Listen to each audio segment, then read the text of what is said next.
let's and better. just do the Assassin's Creed news, and then we can kind of go back a little bit. Sure. Um, so if you haven't heard, like I mentioned at the beginning, Ubisoft was supposed to do a live stream that was going to be mainly, I think, if not all, mainly focused on Assassin's Creed Shadows. I mean, Yeah. it's based in feudal Japan. Why not? You know, I think people were waiting on getting more info about the game, especially since it's supposed to release in close to like a month and a half Right. from then. And then all of a sudden, they just decided that same day they were just canceling it.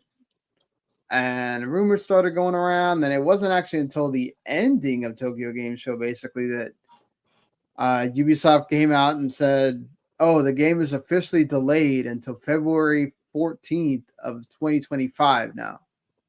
So it's supposed to come out November 15th. Now it's coming out a whole many months later, especially in 2025. But that's not only that. I'll have a link in the description to the Insider Gaming article. Tom Henderson wrote an article today, kind of with sources that he talked to at Ubisoft, basically saying that this has been something that they were hoping for a while now, and that finally the devs were able to get it pushed through to the higher ups. They've been wanting this delay because the game wasn't ready. It wasn't ready. There was a lot of things they were making changes on, gameplay changes, changes to Yasuke or Yusuke, that obviously was coming through from the Japanese reaction to the game. Apparently, also they took longer to bring in the historic people than they normally do for the Assassin's Creed games. Like normally they're involved way earlier in development, and they brought them in a little bit much later than they normally do for the Assassin's Creed games. So that kind of was causing issues because they were getting more friction back from the historic people and from obviously the once they got out into the wild, then Japanese people were um, kind of seeing it and reacting to that. So they did go back and make some changes to Yasuke, but they're not going to remove him. There was rumors going around, I think, from people that were hoping more than actually thinking about the well-being of the game and all that. Not to mention it would take months, Right. no, way longer than this delay, way longer to actually remove him and just have the one character because the whole game is made between the two characters. So, um, yeah, it's crazy that they just all of a sudden announced it, and there's a lot going on. Then all of a sudden, the Ubisoft shareholders were upset. They're going to do like a full review of Ubisoft internally because it's not only this; it's Star Wars Outlaws did not sell as much as they were expecting. Apparently, they only sold 1 million right now, and it's been out what, a month now. So that is not doing well. But Right. also, I mean, you know, we talked about it.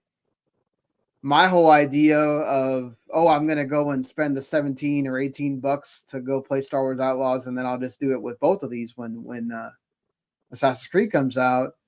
That's what they were doing. They were trying to push people to go get Ubisoft Plus, and I think that either people didn't buy the game or people just said forget it when the game didn't do as well critically. Yeah. And then obviously not being on Steam is a big thing too. They said that that was also something else they're going to start doing with Assassin's Creed. Now they want to make sure it releases on Steam day one instead of having it release months later, like with Star Wars Outlaws. Now that Lando DLC is releasing in November, around the same time that Assassin's Creed was going to come out, and that's when they're going to put it on Steam. Is that same day that they're releasing the Lando DLC? I think November 21st or something like that. So a lot going on there. What did you think when you read this, heard this? Yeah.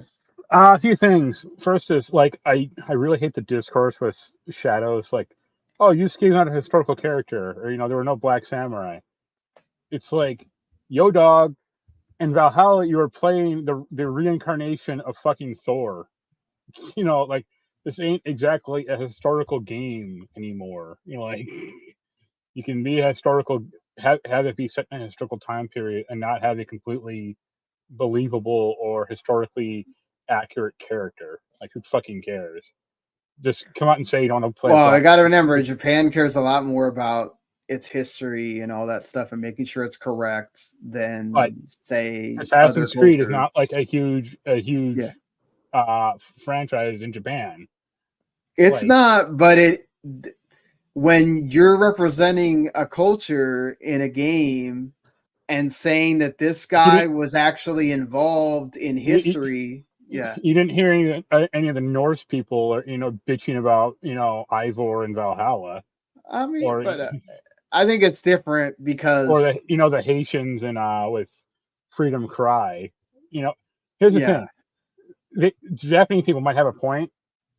Uh it's kind of immaterial because it's more the American side bitching about this crap, and it's oh like, yeah, definitely, it's just definitely come out that, and say you don't want to play a black character, that you're racist, and we can just move the fuck on. Like, yeah.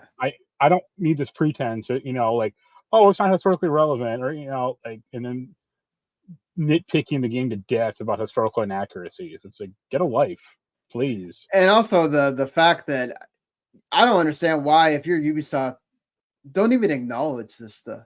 Like, don't Yeah, acknowledge that the chatter from the grifters is actually causing problems, right? right. Like, you're giving them the ammo that they want. That Yeah, oh by even yeah, acknowledging it, like, you just, feeding the fire.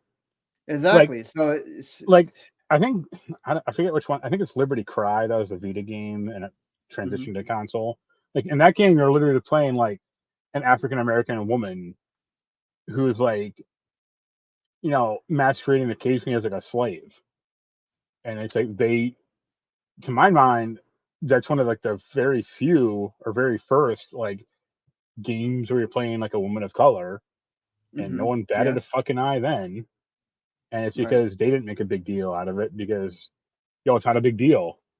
And if you don't, if racist or sexist don't like to play a game where you're a person of a different color or a person of a different sex, okay, move the fuck on. Yeah, we're gonna run into the same issue when we talk about the announcer from the big announcer from the state of play. That immediately when that was announced, that also became a thing, Right. uh, and it's just like, listen, y'all got to understand that, and even they acknowledge it. Like, we're not here trying to appeal to a certain audience. This is what they wanted to do. Listen, is there DEI stuff in these with these publishers? Yes. Um, Square Enix admitted to some of that. I think when they did the Dragon Quest thing at Tokyo Game Show, that they've had to change some of the look of the characters because See, Western audience spur, all that stuff. that's the thing, is like, I think some of that stuff actually is dumb, like replacing Right, the sexier costumes and Dead Rising for less sexy versions. It's like, who cares? To my mind, like, who cares about the first thing? Like, I think it's like right, dumb that they did it in the first place, or that they had to change it, because it's like, well, yeah. okay, it's not. I mean, Dragon Quest I can understand, but like Dead Rising I don't, because that's a mature game. Like, who cares? Yeah, Like, um, but it- as far as the yeah, other stuff, I did see like the outlaw stuff for a second, and I was just like, I mean, they have like they got a roadmap to fix in the game, but it's just a bunch of vague promises. Like, oh, the first right. patch will be like stability and improvement, and the second patch will be like, ease of life, or or ease of use, or uh, what's it's not state of life, but Yeah, quality of life. quality of life. Yeah, Yeah, and it's like, boy, you guys are being vague as hell about what you're gonna do, aren't you? Like, yeah, because they don't want to promise a bunch of stuff and they don't actually get to that. here's the thing: they should be promising So stuff. I don't mean promising the moon. I mean promising, like, hey, vendors aren't gonna suck, or yeah. we're gonna make some of these stupid challenge missions a little easier, because some of them are like balls hard. Well, I Uh, mean, and part of it is also like they just had a lot of bugs when it came yeah, out, and so that's one thing that they cannot have. And they mentioned it. yeah. Eve Mo mentioned it. Like, they cannot have a buggy game at launch because they're not going to give you a second chance. Like your game has to be awesome from the beginning. Yeah, I was So playing. I booted it up a few nights ago before I got Tomba, just because I got nothing else to do, and right. I was on Tatooine, and I fast traveled to like the little sand crawler camp, or where the sand crawler is with the Jawas, and I spawned inside the sand crawler, Mm-hmm. uh, Oh wow. which is something you're not supposed to be able to fucking do. Like I was just stuck Right. there. Yeah. I'm like, oh, this is cool. And then I eventually had to like fast travel to like a different point, and then I was like outside. But it's like, well, okay, that happened. Yeah. That seems Like like. I really think that, well, I think Ubisoft, they're not done as a company, but like their stock is terrible. And if I was Eve, I'd be writing my resignation letter, or like writing my letter about, oh, I tried to support this company or did the best I could, because I don't think he's gonna last too much longer.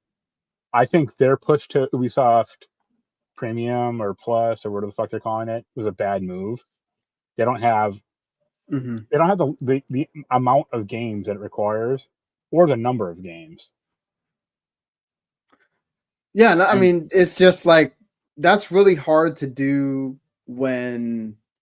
I mean, I wonder what the subscription rate is for EA Play right, because, I well, for imagine one, it's EA higher. Play is cheaper, right? But I imagine EA is higher just because they got all the sports idiots playing their games. So yeah, that too, and also they tied it with Game Pass, so you got a lot of subscriptions that way. It's just Ubisoft Plus is also not available on PlayStation, which is your highest console seller by a right. large margin. So it's only PC. I think mobile and Xbox. So like you're not even um, and like you Oh, said, it's just they don't have the amount of games that come out to sit there right. and promote people to like all those Or games are one and done, right? You play Prince of Persia, you play Star Wars, and you play maybe Assassin's Creed you played a couple times, whatever. Those are done. You're done with those games, and that's it. Like you well, here's the already, thing. yeah, I'm still playing Valhalla. Like every day, I boot it up just for like the daily mission, even though today it's busted for some reason. I'll play for 5 or 10 minutes, do it, and then turn it back off. I don't need to play a game every day. yeah, I don't know why they like. It's not an online game. Like there's no like player retention, and I don't think. I think like the way they make games, that's been a problem for years. Like the old mhm, Ubisoft formula. It just got like locked into this one design document, and that was it, which turned people off. Like Jens, he doesn't want to play Star Wars. He wants to play Star Wars because it's Star Wars, not because of the actual good gameplay. right. And them going like, "Oh, we're gonna put all of our games on Steam now." It's like you should have done You that 10 years ago when you exactly. She were, should have done that like years ago. Yeah, your games used to be on Steam day and date, or at least pretty soon. Like so, I think they're just continually fucking up, and even like not giving developer or not giving customers what they want. Like yeah, business people or developers don't want to see like, or there's always that adage of like, they don't want to give you what you want, like or it's like the customer. The customer's not always right, but when you get enough customers wanting something, shouldn't that clue you in? Like, hey, if we make this, they may actually buy it. Like, right. look at Splinter Cell. They could have made a good Splinter Cell game instead of making X Defiant, instead of making that other bad team-based, game, Skull and instead of making, Bones. yeah, well, Skull and I can forgive Skull and Bones partially because like I think at the time they thought like this might be a cool idea, and they were kind of forced to make it because of that Shanghai government deal. Like they had to put it Yeah, out, but but it got it put in development hell and went all through that, yeah, and that cost them a lot I of don't even. money. I don't forgive all Skull and Bones. I always Yeah, laugh when I see it in the store, uh, but it's like you guys like dicked around too much. So this is yeah. your $2.30 stock price is entirely justified now. No, definitely. There's stock prices on a low, and like you mentioned, Eve's probably sitting there looking at things. I wonder how long Tencent and the rest of anybody else that's involved here is going to give them. Like, how well does Assassin's Creed Shadows have to sell to where Ubisoft gets to keep their autonomy? That's You know, another good yeah. example. Is if that game had came out a year after Valhalla, it would have been really great. But it's coming out, a decade after people say were practically begging Ubisoft to make, a But I samurai think to be game. fair, this was always their like break glass if you need a Yeah, in game case that's going to sell a million, yeah, break gazillion break glass in copies. case of emergency. The problem is we have Ghost of Tsushima, we have Black Kong or Wukong, whatever the hell the game is. Yeah. We have other samurai games, or even like Neo or Now you're going to release along in the same year as the Ghost of Tsushima spinoff, sequel. Ghost of Yote. Yeah, So good luck with that. Even though Eve's being the politician and he says that there's room for both games to exist. Yeah, I'm sure that's yeah, right because I'm sure yeah. Ghost will come out in the summer. But I'm sure he'll really say that when Assassin's Creed Shadows sells 1 million copies, and that Ghost of number two sells 9 million copies. yeah, I mean, I don't. Yeah, you're right. I mean, I'm sure it will. I think this one being the feudal Japan one that people have wanted for so long, it will sell. I Well, it's the problem is it won't if it comes out janky and buggy and all that other kind of stuff. You got to make sure I you I have a immaculate game. I think it'll sell marginally, but like the problem is you know even Assassin's Creed isn't what it used to be. I mean, they've burned people too many times, Right. and for every like good game, like I love Valhalla still.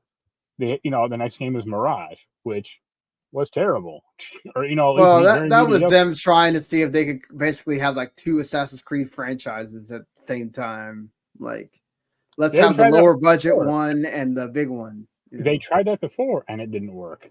Yeah. It's like, what? You're gonna try it again and have it also fuck up? Like, good job. When you've got to go all hard in on franchises, I mean, I guess they don't have a lot of options. And that's the thing, too. Star Wars was also a break glass game, and then y'all screwed that up by having it come out the way it did. Yeah, And then now you're going to try to do the repair job. And I know that that works for Ubisoft, especially because now I'm sure you can probably put it on some kind of sale and be like, oh, it's there for $40 or whatever, or $50 or. And I'm sure you'll get more people to play it or buy it, especially, getting close to the holiday season and all that. But when you have to do Mia Copas all the time, that's not helping you. And it just makes you look bad to not just the hardcore gaming audience, the casual audience as well. Like there's a lot of people that probably got turned off by the way Star Wars came out. Um, right. Yeah, and they may not give it the time of day, even if you say, "Oh, hey, it's fixed now" or whatever. It's still at its core a game that maybe didn't fulfill all the promises that you kept making. So, yeah. but So yeah, I yeah. I don't think they're necessarily doomed yet, but like I said, I wouldn't exactly be holding my breath if I was working there for any length of time more, Yeah, especially if Shadows comes out and it's not good. a lot of devs are saying that they're hoping this review does something, but they're more concerned that what it's going to mean is just layoffs Yeah, and not a I'm lot of like, changes. I did see part of their And yeah, go ahead. they have like a settlement system in that game, Mhm. and it's like, wow, if it's like one thing I don't want to do in this game, it's that. Yeah, you're not big on the settlement thing. Yeah, Um, but yeah, I'm sure that there'll be more about this down the line as we get closer to what would have been the release date and more stuff comes out. This is kind of like the first working day that this has been out there. So, like I said, go read Tom Henderson's report on Insider Gaming if you want